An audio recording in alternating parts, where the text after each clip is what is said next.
Welcome to the Sharpe Way show, guys. I appreciate everybody showing up and saying hi this Wednesday evening. Excuse my voice, guys. I'm a little ill, but I've come here for you all because I love you all anyway. It is 7 p.m. on the East Coast. You've got to look at my mug. I appreciate you guys showing up. As always, please like, comment, and share. It does matter. The more people see this, the more people share. We get around that media blockade, that blackout that sometimes affect us. It's because you guys are liking and commenting and sharing. And I don't see the like clicks happening right now. So you guys are messing up. You guys need to start clicking those likes and loves. And even if you hate me, click the hate button, the sad button. I don't care. Click a button. Get those algorithms going. I would appreciate it. Guys, today I am very lucky. I have with me the CEO of Americans for Fair Treatment, the man himself, the CEO, Dave Osborne. How are you, sir? Doing great. Thanks for having me, Larry. I am glad that you're here because, I've talked about unions many times. And since I wear my libertarianism on my sleeve, most people assume that I'm against unions. That's a common thought process. And I always say, no, I'm not against them all. I always say unions are literally our First Amendment. They are freedom of association plus freedom of speech. That's awesome. My problem is always when the government's involved or when there's monopolies or force or coercion, then I have a problem. And then I found your organization and it was as if you guys were talking to me. So I love hearing what you guys do. Most importantly, though, I want to talk about the Janus or Janus decision, which for those you may not know, that is the basic decision. And Dave, you can clarify it. It affected union membership. So if you don't mind, can you walk down two roads? I'm going to ask a lot of you right now. Can you give me an overview of what AFFT does? And then can you dive into Janus? Sure, yeah. So Americans for Fair Treatment is a nonprofit organization. And what we do is help to educate people, especially public employees, as to their First Amendment rights. Public employees need help often moving from a position of dependence on their public sector union to a position of union independence. Okay. So education and then defense of their rights. So many times people in the process of moving from union dependence to union independence, they need legal help. We help to arrange their legal help as well. We refer them to free attorneys who can help them with precisely the problems that they're experiencing. Well, it's funny. You actually have a fan here already. His name is Brandon. Brandon says, these guys helped me leave my teachers union last year, despite not being during the 1 week window. Always have my thanks. So you got a fan. All right. Thanks, Brandon. There we go. So tell us about the Janus or Janus decision. How do you know how it's pronounced? I actually don't even know how it's pronounced. Janus. Well, I know Mark Janus himself. There we go. Janus. Thank you. That's kind of where this story starts. And it could have started with Brandon, but it started with a guy named Mark Janus. Mark Janus is a state employee in Illinois. And he had a problem. And that problem was that he was being forced to subsidize union speech with which he did not agree. So let me back up about 40 years. There was a U.S. Supreme Court case called Abood versus Detroit Board of Education. And this case involved some other public sector employees out of Detroit who didn't want to be members of the union that represented their bargaining unit. Okay. The union allowed them not to be members, but it required them to pay a fee. And you know what fee? That fee was roughly commensurate with the amount of dues that a member would pay. Of course. So you can just pay and get nothing. That's right. Okay. So if they didn't pay the fee, they would get fired. They brought a case all the way up to the U.S. Supreme Court, and they said that they should not be required as a condition of employment with the government to pay a fee to a private organization that ends up doing very political things with that money. Sure. Okay. The U.S. Supreme Court waffled on that question. Think Obamacare a few years ago. They waffled, and what they said was, public employees shouldn't have to pay for certain things that a union does, but for the good stuff that we like that a union does, collective bargaining, processing grievances, a public employee can be made to pay for that. as a condition of their employment with the government. So what they did was they set up a legal regime that would allow unions to charge non-members a fee for the cost of representation, but not the full dues amount. Got it. Well, what you saw over the 40 years that followed is that unions pushed that amount up as far as they possibly could and tried to prove that it was that the money that they were taking was going to be used for representation. Got it. But what that representation often included was lobbying. Sure. And advancing political ideas at the collective bargaining table. So literally, they were taking people's money, which is their freedom of speech, and then basically stealing their freedom of speech because they were pushing their own agendas with it that you may not agree with. You got it. You're tracking. Got it. So what Mark Janus said just a few years ago is, I get this whole thing, but the Supreme Court got it wrong back in the 70s. And really, because really every amount that I paid, even this fee, every dollar that I paid has gone to support the union's political speech. And here's the argument that he laid out. When a public sector union sits down at the bargaining table across from sometimes elected representatives, what they're doing is negotiating not just terms and conditions of employment, but political issues. Because let's say you want to raise the salary of a teacher or a city employee. Well, you're basically asking the government to make a trade-off, and instead of say funding a government program that they could otherwise be doing, they're going to give that money to a public sector employee. Right. That's by its very nature political. But I get what you're saying. But isn't the argument? And Brennan brings it up right away. Brennan says, you're acting as if that employer, or I think he means employee, still didn't benefit from the wages bargained for by the union.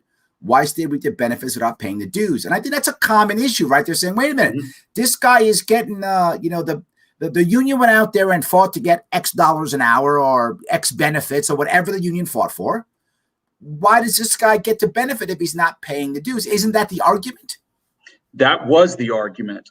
So back in the 1970s, in this first case called Abood, what the unions argued and what ended up being successful with the U.S. Supreme Court at that time was this idea that, well, if we don't require them to pay something, then they'll end up getting representation from the union without having to pay for it. And that was what they called being a free rider. Right. The U.S. Supreme Court said, well, they're right. Because we would allow for free riders and we don't want free riders, then we'll allow the infringement of someone's First Amendment rights. That was the waffle. That was the waffle. So by the time this got back to the U.S. Supreme Court in the Janus case, the U.S. Supreme Court revisited that. And what they said was, will there be free riders? Yeah, but never in our history have we ever allowed the concept of free riders and our distaste for free riders. Perhaps Brennan, that's really where Brennan is coming from, to override people's First Amendment rights. I mean, Mark Janus is just an example. So what's wrong with the person opting out? Avi brings up right away. He says, if someone doesn't pay the dues, let them opt out. What's wrong with that? Why can't they have a separate contract, right? This way, Brennan's not mad, right? Because I don't want to join the union. So I don't get the cool stuff that Brennan's worried about, right? Because Brennan's worried about getting the cool stuff. Yep. So I don't get it then, right? I opt out and I get a different contract because I think I'm super cool. So I want to make a separate contract. You're pulling on a thread. We haven't gotten there yet. Let me tell you what the court said to Mark Janus. Okay.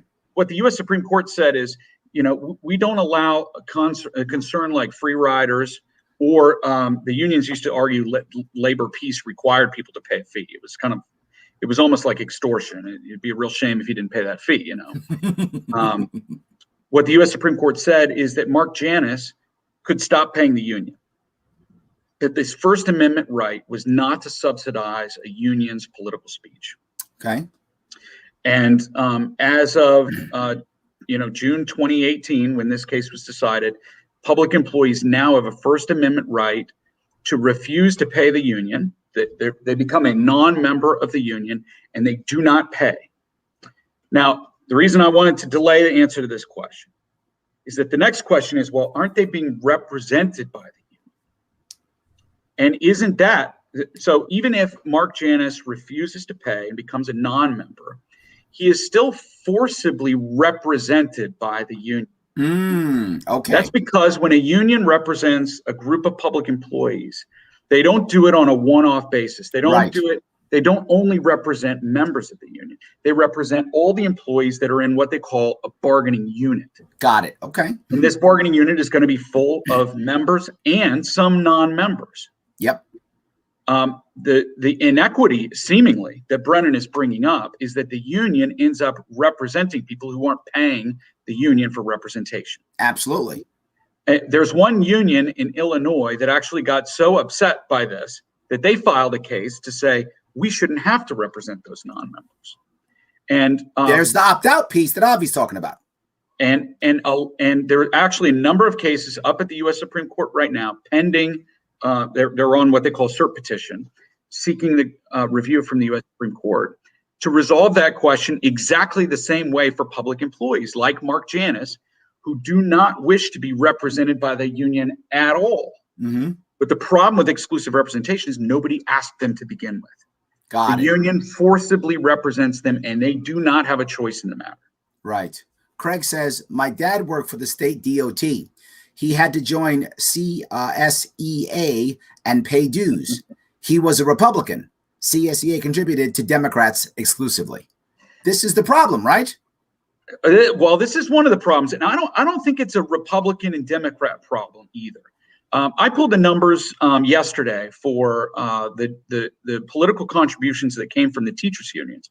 Teachers' unions have been in the news quite a bit recently. Yep. Because they have been very effective at keeping schools shut. Yes. Despite the desires of parents, despite the desires of school districts, and in many cases, despite the desires of their own teachers that they represent. Absolutely. Yep. Well, 99% of the American Federation of Teachers' political contributions went to Democrats. Yeah. 96% of the NEA, the National Education Association's political contributions, went to Democrats. That is not reflective of their membership, which is much closer to 50-50. Mm-hmm. Even if you want to assume that it's 60-40 Democrat, Republican, the teachers' unions are still not reflecting the desires of their membership. Right. And if you look at unions like police unions, now it's the opposite.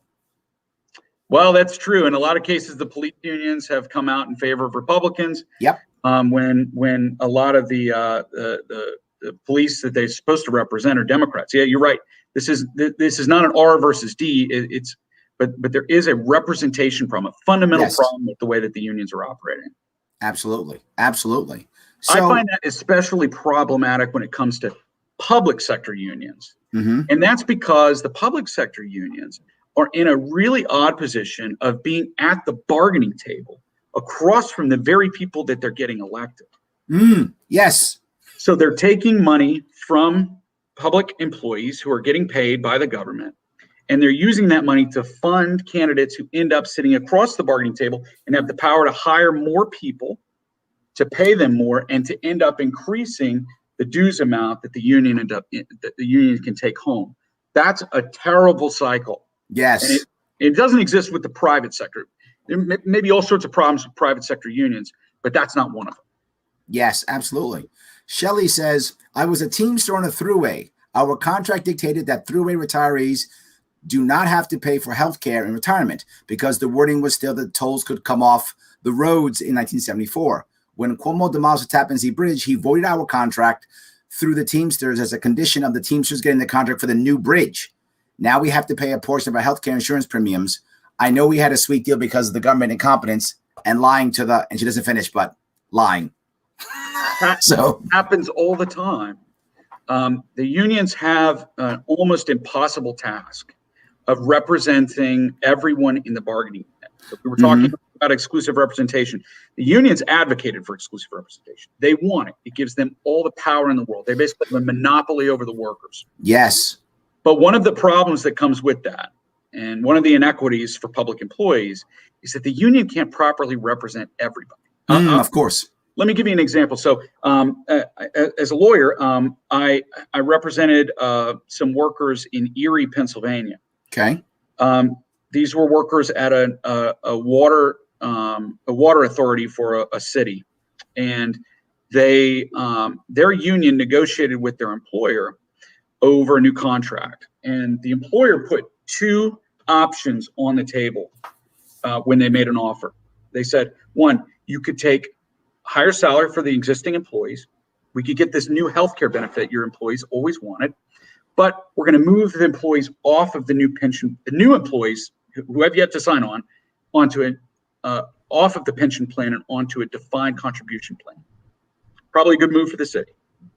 But then it's like they tier it, right? So each tier gets a more raw deal for the older guys and gals to do well. Here's the second option. The second option was you get a lower raise, you get none of these new healthcare benefits, and you get to keep your pension plan for existing employees or for new employees. So what the union said, looking at these offers, was, we don't want to tell our employees about this first offer because we know they'll get higher pay, they'll get this healthcare benefit, and really they're not going to be moved off the pension plan. It's only for new employees. So the union hid that option from the and when they went to ask for the employees' ratification, they told them that there was only the second offer, and that if they didn't accept the second offer, you never know what the city will come back with. Maybe it'll be way worse. They induced ratification by giving the employees only half of the story, and thereby advancing a union prerogative over the prerogative of the employees. They do it all the time, and they did it. They later explained they did it because they have to represent employees who haven't even been hired yet. I feel like, people feel like, corporations are corrupt, therefore we need unions so that unions can protect the people from the corrupt corporations. But I feel like unions are just as corrupt as corporations. I think they're all corrupt, right? Everyone's trying to do their own thing for their own thing. I don't see either one of them being better than the other. Unions are a multi-billion-dollar corporation. Absolutely. So, I don't see much difference either. So what about that argument is totally off the table when you're talking about public sector unions. Why? Because now what you're saying is you need a union to fight against what? Against your elected officials. Yes. Listen, I get skepticism for elected officials, but we're the people who put them there. We have accountability. Isn't there an argument that, I've heard this argument. I'm not sure I agree with it, but I understand where it comes from. There's an argument that says there shouldn't be public sector unions because they're public servants, right? That's the reason. It's like there's no union for the Marines. I was a Marine for 7 years. I signed my rights away, literally my rights away for 7 years. I had no freedom of speech. I had no freedom of movement. Seriously, I had no freedom of movement. I had no freedom of medical. And if I ordered, I had no freedom of my own life. They could order me to my death, or one might argue worse, they could have me order other men to their deaths and live with it for the rest of my life. So I had all of those options in my head. And there was no union for me. So the argument that I've heard is, look, you're working for the people. Why do you have a union? It's not fair. It's wrong. You're screwing over the people, blah, blah, blah, blah, blah. Sure. Where's your head on that? The only thing that makes me uncomfortable about that is people who advocate for that often mean that public servants should not get paid well for their work. Oh, okay. And I think that we need well-compensated public servants. I think public servants do a very difficult job. If we're stuck here with an administrative state, which we are, we might as well do it well. Okay. Now, do we need a union? Is the union the best vehicle to make sure that these employees are doing their jobs well and are well compensated for it? I think the answer to that is much more difficult. What about the idea of multiple unions, right? Or, this is the thing that I've always said. My goal, if I could magically, Thanos snap my fingers and make things happen, right? If I could do that, I would make a world to where there's no monopoly on unions. And you could have multiple unions in any given place. And the example I give this is not actually based upon multiple unions in one company. But when I was in Japan, unions were based upon the large organization. So a company would have a union, not an industry, right? A company wouldn't. All the non-managerial personnel would be in a union for the company, which in my view, I thought, I'm not sure it's true. I don't have enough homework on this. But in my view, I felt like at least they were on the same team, meaning if the company goes under, they all lose their jobs. So they want to be simpatico in making the company do well. Sure. So they know the numbers. It's almost socialistic in a way, in that they know the company's numbers. They see it all. If the company's losing money, they're not going to fight for more cash. If the company's making money, they're going to fight for more cash. So what I was thinking is maybe we could make that similarly happen in America, where you have multiple unions. So you could have a union for different companies, right? Not all the Teamsters, but a Teamster for this or a Teamster for that. Or another way you might do it, like UPS might have a separate union than FedEx or something like that, right? But another issue, you mentioned the teachers. Why do we have one teachers union? Why couldn't we have 3 or 4? Sure. And I mean a teachers union for, say there's young teachers who are, don't have children, don't have a family, and what they want is more cash now. That's what they want. But then there's a different type of teacher who, say, older, as an example, as a family, and they want a bit more security, and they would like better benefits or maybe healthcare or whatever they would like. So each union could then instead, push for whatever its members want. And as you got older and your situation changed, you might swap unions and go, you know what? I'm not for the cool kid union. I'm for the I want my benefits union. I want that one. I'm different now. And you could shift and move. Is this a fantasy, or could this actually happen? I'm afraid it's mostly fantasy. All right. I'm living in a fantasy world. Okay. Back in the 1940s, there were a diversity of unions, and these unions would pop up everywhere. What they would do is compete with one another to represent employees in a particular workforce, and it became so problematic. I mean, the workplace, sometimes violence, but at least the workplace anxiety and conflict ended up being so great that Congress passed federal laws that basically endorsed the concept of exclusive representation that we've been talking about. And what they said was, enough of all these unions.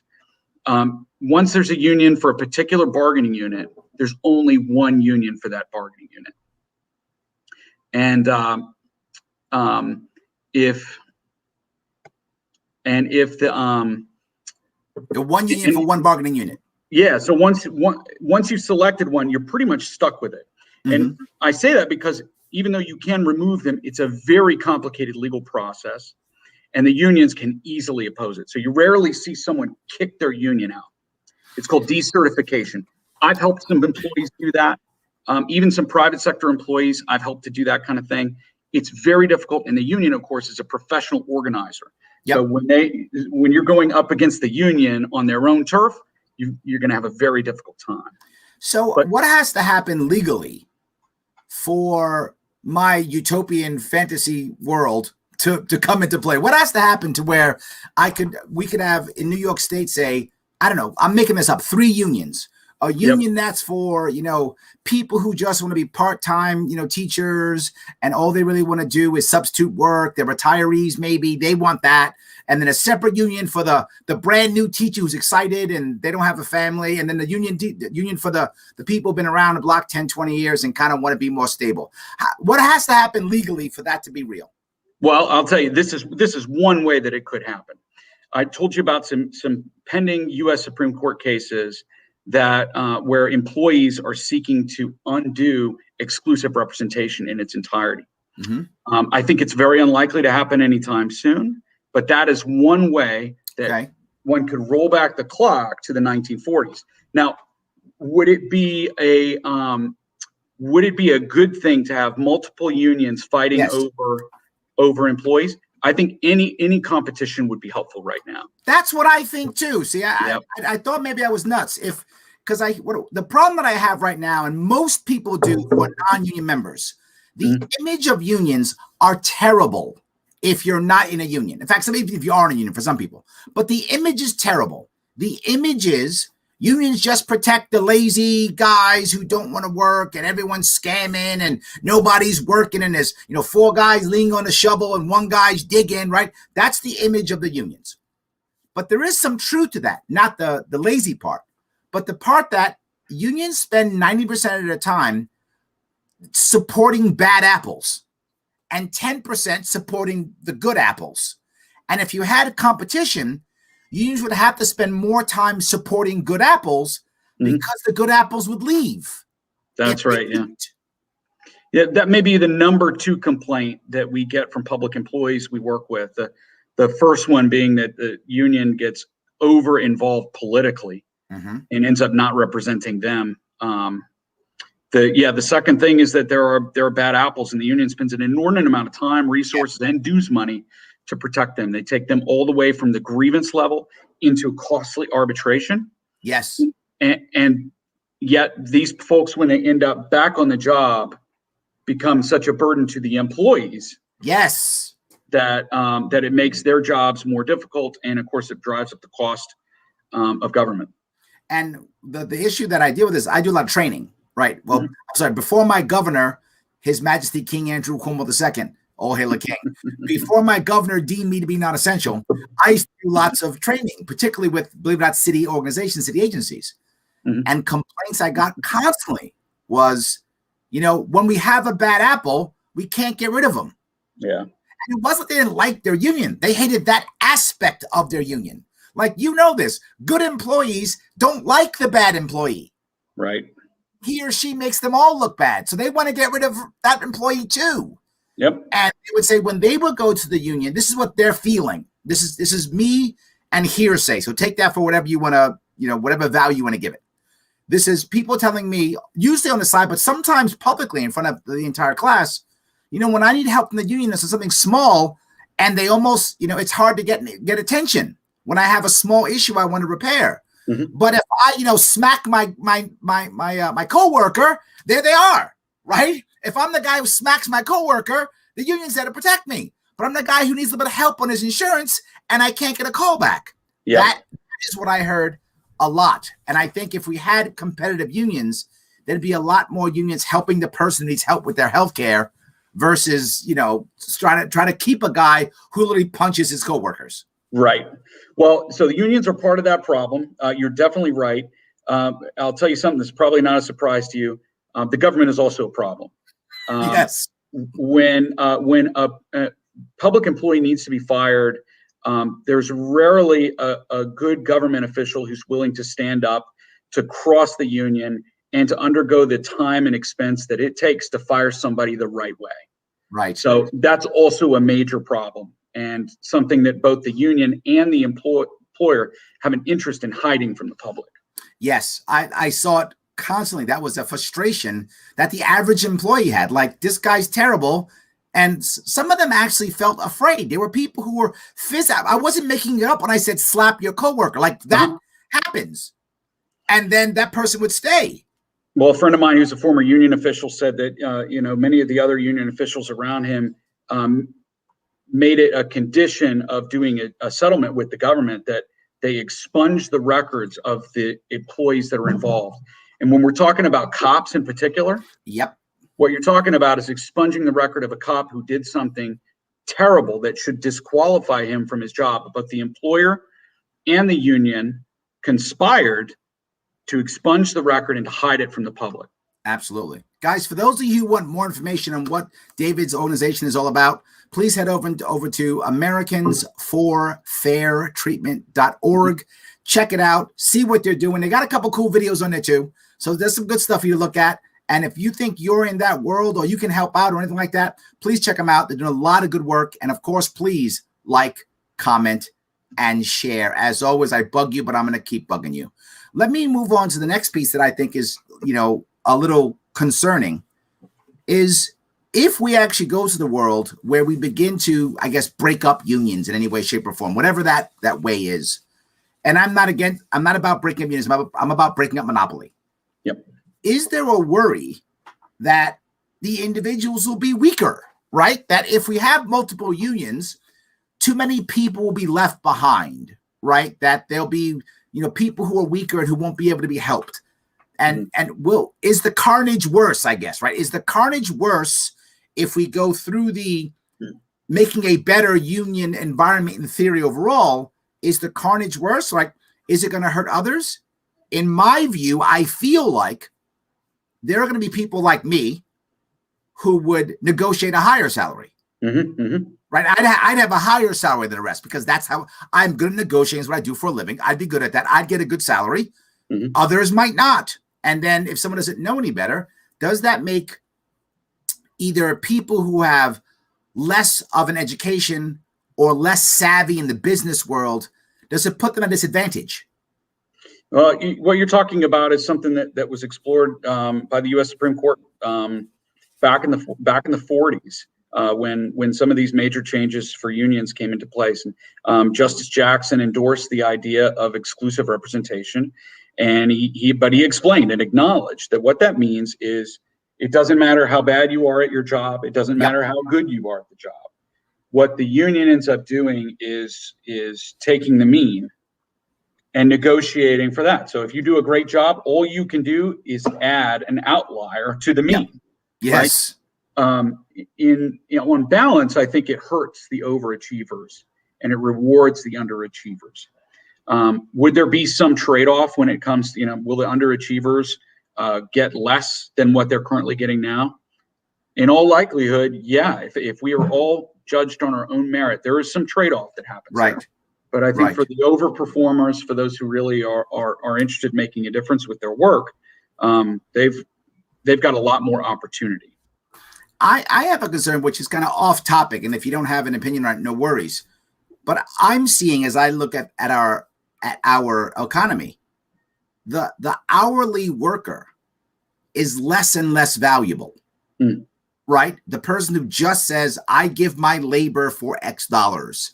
If you even look at the higher end hourly workers like lawyers and accountants who often do hourly billing, which is literally at hundreds of dollars per hour, right? For lawyers, you're a lawyer, right? Often do it. You're finding more and more of them moving towards the flat pricing, right? That's a common thing. You see it, I'm sure, in your industry. That's right. It's going more and more towards, I want to pay for value, not pay for time. And as you start moving towards paying for value, which is what the economy is moving towards, versus paying for time. I mean, even with the Uber, you're not paying for time, you're paying for a trip, right? Even that, it doesn't matter. You're paying everything, even the gig economy is going towards flat pricing for the value you're getting. I feel like unions by default are going to become less valuable because they're living in an industrial age when we are now in a post-industrial age. You have a view on that? If you don't, it's okay. It's kind of throwing us out of nowhere. Yeah. Well, what it brings to mind is there are two different due structures for unions. Unions often push for progressive taxes. That is, the rich would not only pay as much as a percentage, but would actually pay more as a percentage of their income than lower income earners. Unions push for that all across the country. They've got a particular push right now in Pennsylvania for that. But when they actually go to charge their own members' dues, they use a flat pricing model or a regressive pricing model where the lower income earners end up covering more as a percentage of their income than the higher income earners. Very interesting. So yes. Maybe there is some crossover there. I do. I feel like there is a difference, right? People... Brennan also mentioned in one of his comments, he said that, we need unions. We wouldn't need unions as much if government, employment laws were better. I think that's also kind of true. As you start making more laws, as government steps in to protect workers more, why do you require unions, right? Right now, people are talking about UBI, just giving people money, right? If you're going towards that level of government, why do you need a union, right? What's the need if government is going to protect you without the union? Why do you need a union? Unions must be concerned about this. A lot of people go back, to the New Deal and even earlier. Unions were very instrumental in getting things like wage and hour laws, child labor laws, minimum wage, 40-hour work week. And that, if you talk to a union official, they will go through the list of the major accomplishments early in the 1900s. Those were major accomplishments, and I think on balance, they did some really good things for America, but they were statutory. They were not done at the bargaining table. They lobbied for those and they got them. I agree. Once those are in place, as long as Congress isn't going at it with an axe to chop it all back down, there's not in some instances there's not a great place for the union to get much more accomplished. So can we talk about then Citizens United? And I have a big problem with this, and I know a lot of people think I'm wrong. And people, me being libertarian, think, oh, you must love corporations being people. I can't stand corporations being people. I hate the idea. Some libertarians like it. I don't. I think it's a terrible idea. In my personal opinion, which is clearly not law, and they're not listening to me, but in my personal opinion, anyone, any jurist who could say a corporation is a person is either incompetent, corrupt, or an idiot. A corporation is ones and zeros in a computer. That's not a person. And if a corporation is a person, you can't audit it because it has Fifth Amendment rights. It can't incriminate itself. It's a person. Not just that it can vote. It's born in America, usually in Delaware. But it's born in America, right? So it should be able to vote. It should be able to vote in Delaware because it's probably in Delaware Corporation. It should be, well, now Wyoming too. But anyway, it should be able to vote. All those things, right? All those things are true. It has it should be able to own a gun, right? It should be able to have Second Amendment rights. All those things. I think it's more accurate to say that what Citizens United says is that corporations are not persons, but people. So that when you and I get together and we want to say something with our money combined, we shouldn't lose our individual rights just because we've joined together to do that.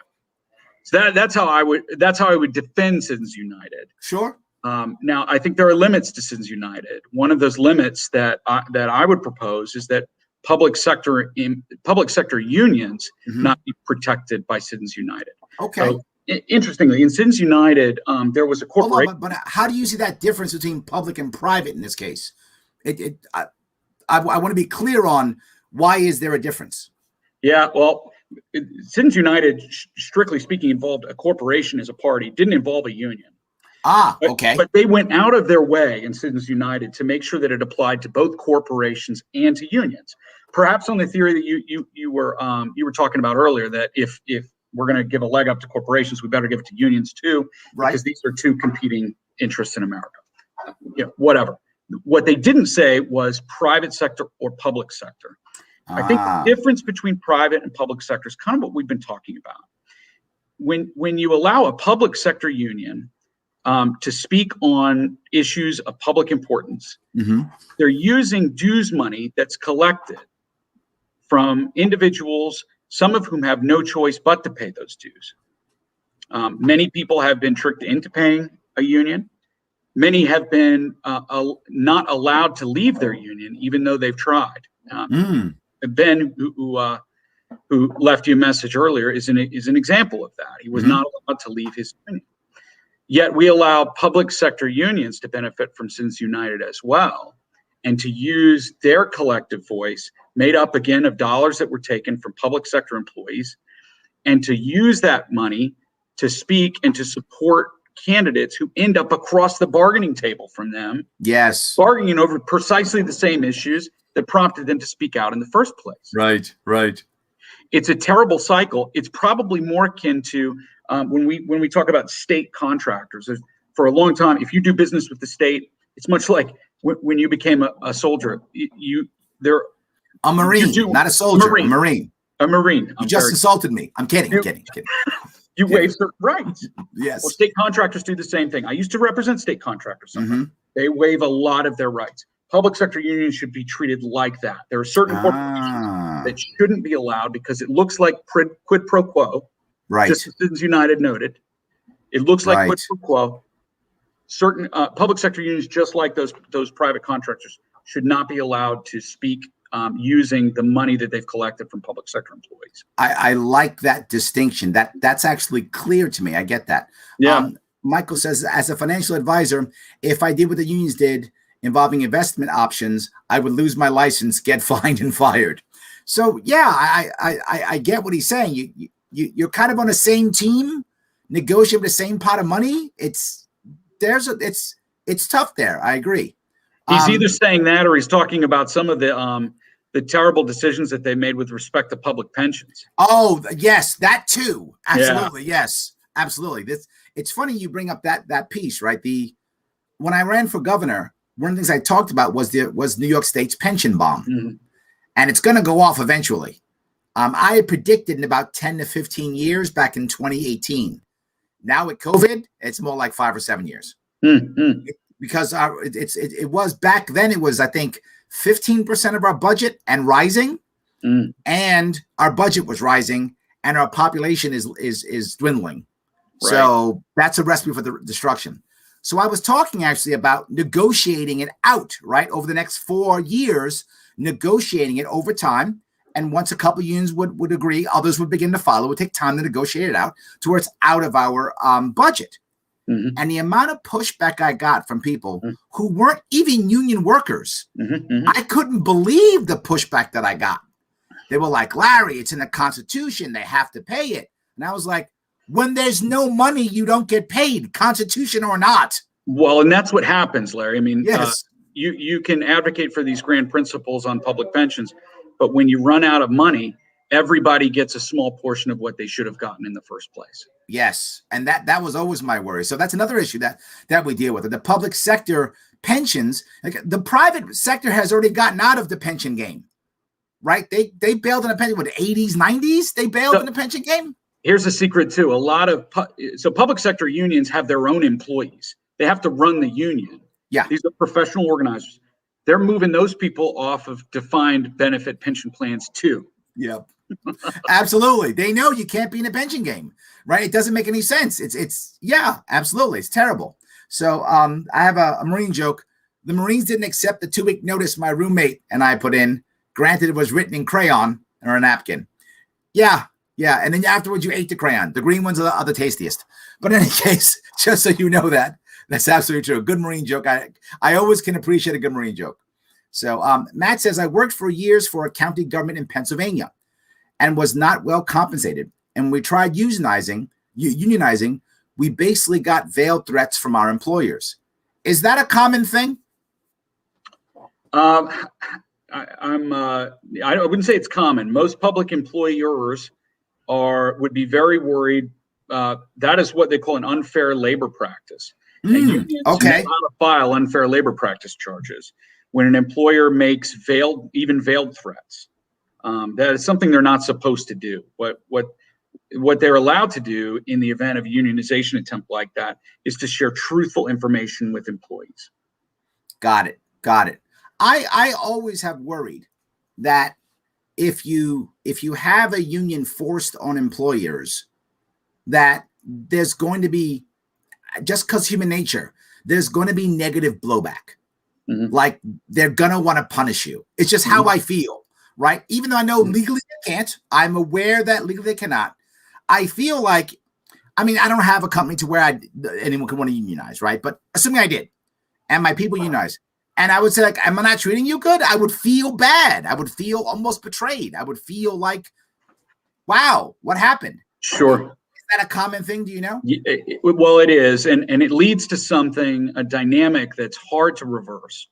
Employers who end up having to deal with a union at the bargaining table end up going to war over things like salary and benefits, things that, a really good employer would graciously dole out to its employees, would be excited about getting good workers and attracting new ones.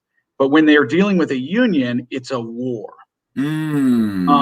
So a lot of people who come to us and say, I want to kick out my union, that's something we can help them with.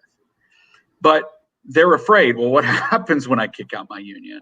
So one thing we've helped some employees with who have that fear is to set up their own independent local union. A union that they can run along with the coworkers this responds in some ways to your desire for more unions. You've just made my night. I appreciate that. Thank you. See, so my fantasy is not that far off. It's kind of there. Because the problem for these employees is that if their local is usually not the problem, but they've got a statewide affiliate and a national affiliate. The big ones you've heard of, the NEA and the AFT and SCIU and AFSCME, who take the largest cut of their dues, spend it on politics and overhead. Yes. And end up sweeping in to destroy their relationship with their employer.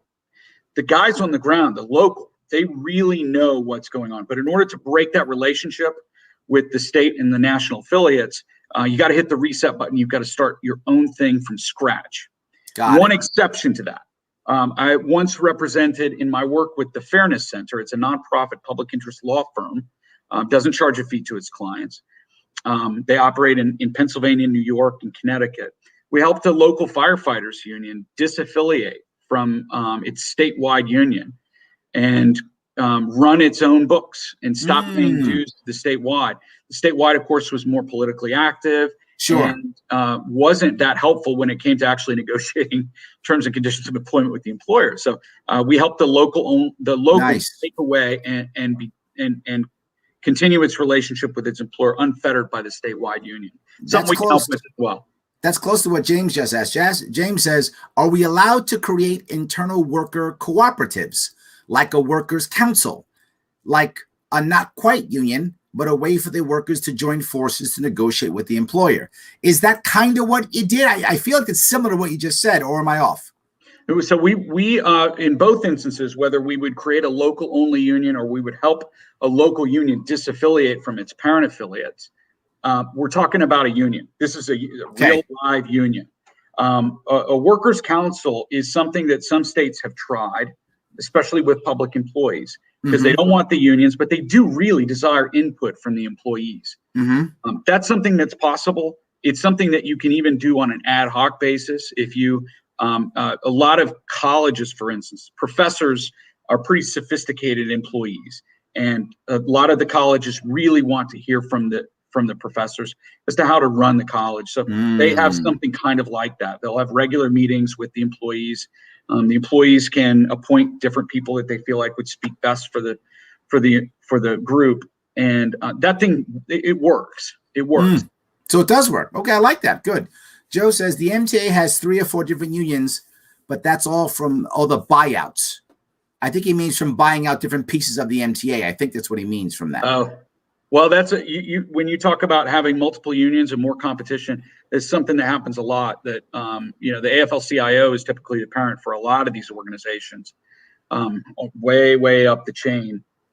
Even in New York, the NEA and AFT have combined to represent teachers collectively. So you're saying even if there are multiple unions, they're actually one union? In a lot of instances, these are cooperative efforts for multiple unions. Yep. Got it. Okay, I wasn't aware of that. So many of this individual unions are actually one. I had a feeling because they always talk like one, even when I heard there were multiple. Every time I have conversations with the leadership of the organizations, what I do again for my day job when I was authorized to work by my Lord and Master King Andrew Cuomo II, all hail the King. When I was authorized to work by him, many of the things I did was consulting, teaching, training, things of that sort. And even in city agencies, which I worked for, even in those cases, Department of Transportation, Department of Buildings, things like that, when there were multiple unions, they spoke as if it was one. Now I see why you're saying that. That was always, no, the union. I was like, but don't you have more? No, the union. That makes total sense because they must be acting together. Well, when I started doing some work for local unions that wanted to kick out their old union and decertify it and replace it with another one, I learned that the AFL-CIO has a deal among all of its lower affiliates that they would not compete for the same group of workers. Got it. Shared interest. So it becomes a cartel system. Cartel. Particularly with the public sector, I think the economically accurate term is cartel. You're absolutely right. It's cartel. Yeah, that's similar to the cable companies. Yep. Cartel system. Public sector unions exist to extract greater benefits from the public sector. That is the money that you and I pay to the government. They exist to extract some of that money for the benefit of the people within their system. Gotcha. You said the people in their system. You didn't say the employees. No. I was listening to what you said. You didn't say employees. You said the people in their system. And I said that because Shelley mentioned how she was upset. She said there was actually someone who was working for like $90,000 a year. Here's her comment. She says, my Teamster rep made $90K a year. And this is years ago. Shelley's not working there anymore. This is years ago. But he was a rep of 10 different units. To say we had no representation is an understatement. Unionfacts.com has the salaries of public sector union officials throughout the country. It's shocking. There's a huge disparity between what the public sector union officials are making, Yep, and what the rank and file make. yeah. I don't know how to say that. I'm going to go Corningcraft, I guess is his name, Big K. He says, a buddy of mine became a union rep in hopes of helping everyone. He spent his time helping guys he thinks shouldn't have jobs. That was my point with the 90-10, right? That's a common thing, right? Spending so much time helping people that probably should be fired, Yep. versus helping the average, and I've met many of them, the average, government worker is a good employee who wants to do their job. Yep. They want to do their job. They want to do their job. They want to do it well. They want to support the state or the city or whatever they're supporting. You've got your 10% of knuckleheads, right? Yep. And then it feels like the union spends so much time dealing with the knuckleheads versus trying to help out the people who just want to do a good job and get what they want. So, yeah. And this goes back to what Joe says. Joe says, that's why I laugh at employee reviews that are union shops. It means nothing because your raise isn't based off of it. And it's one of the things when I do training on this, I talk to the leaders and I say, stop putting so much into your yearly review. And they say, what are you talking about? I said, all yearly reviews do is make everybody unhappy. That's why they're always late, because they only make everybody unhappy. Nobody wants to do them. You're right. You should spend much more of your time on a monthly review of your team. It's far more valuable, and you can actually do some performance management. Then they won't care about the yearly review. But the problem is, because we have the yearly review, most leadership says, well, I have that, so why do I have to do a check-in with my team?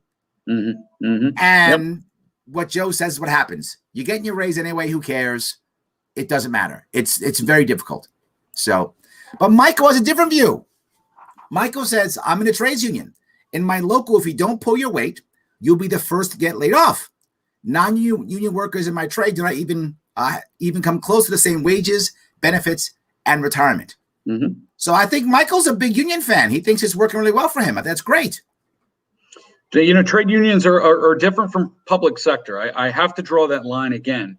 A good private sector union, it sounds like he's part of a good private sector union. Yep. Is one that does exactly what you were talking about earlier, Larry.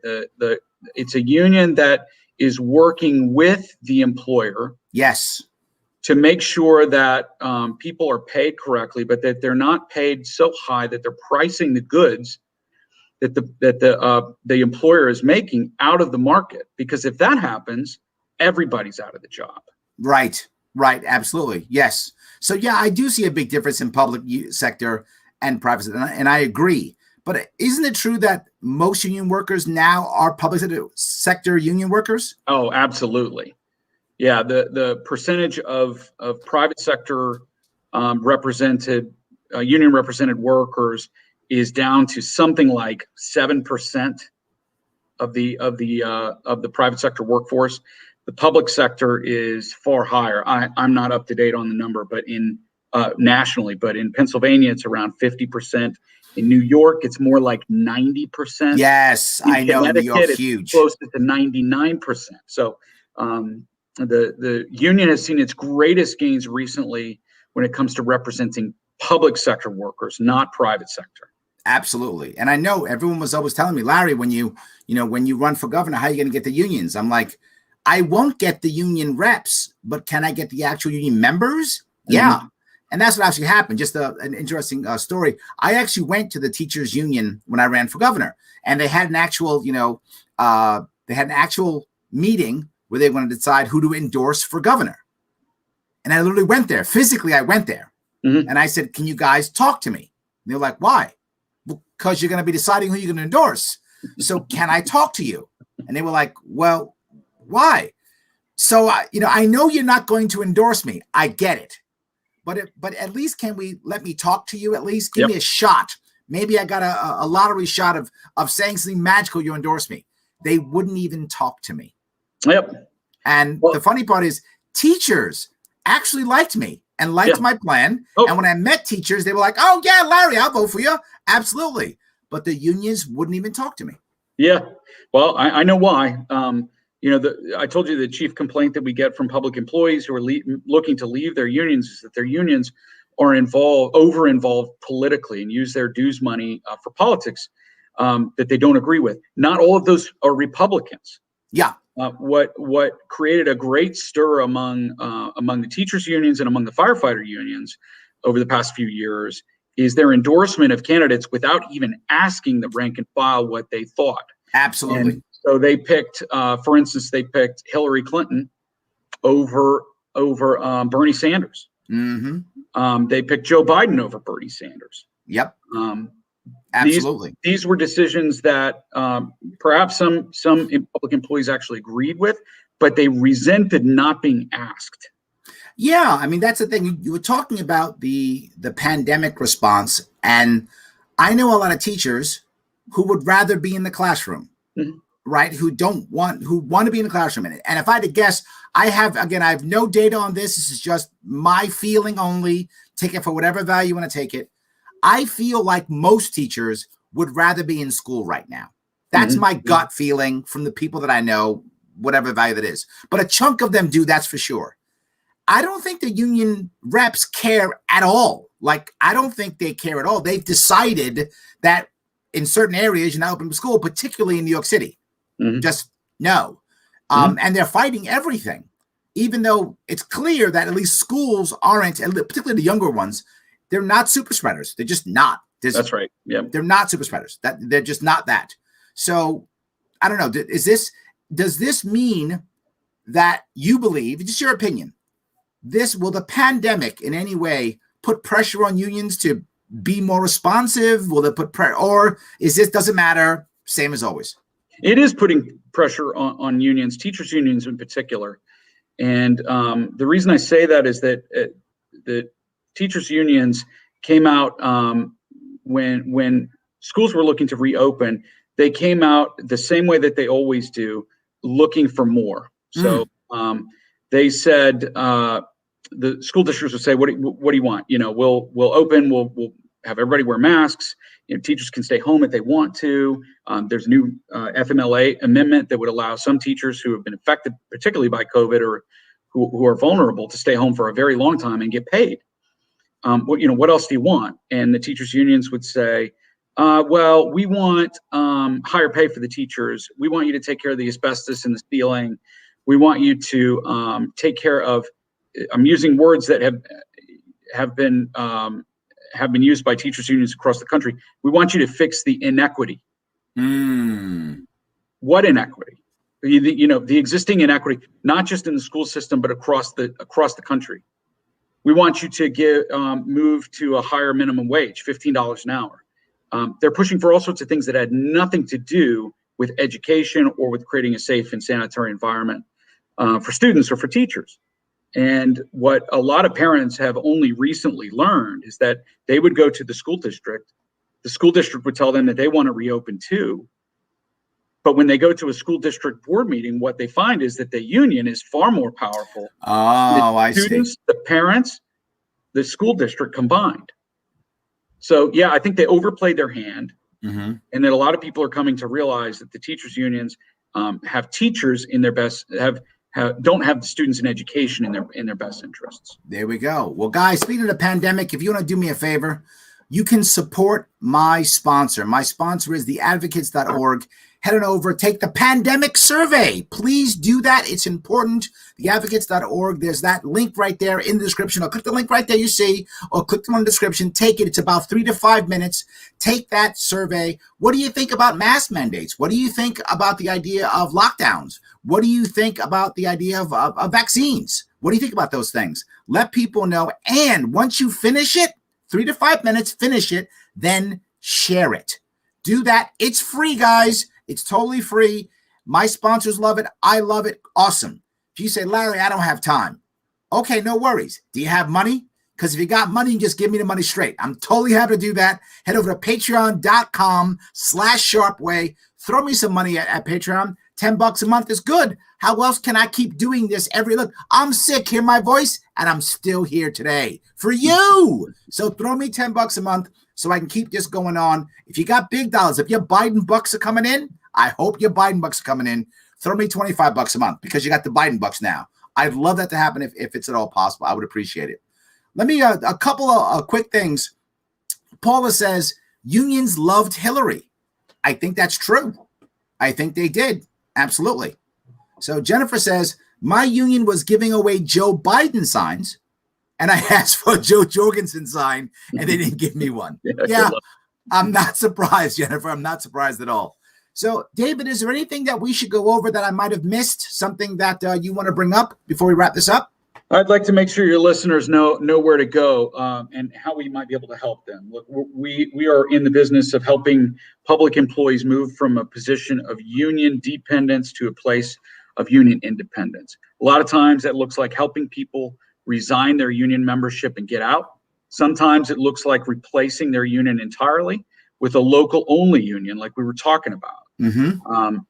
We help people declare their union independence by speaking out in the media and by speaking to their state legislators. We can help public employees in a variety of ways, and it's what we do all the time. We believe that the public sector employees have something to add and they need a voice. So if people like what I'm saying, I would love to get an email from them, david@afft.org. There we go. To our website, americansforfairtreatment.org. I love it. David, thank you so much for coming over today. I appreciated having our cool chat and talking about all kind of cool things. Everybody, thank you so much for watching this evening. I will see you all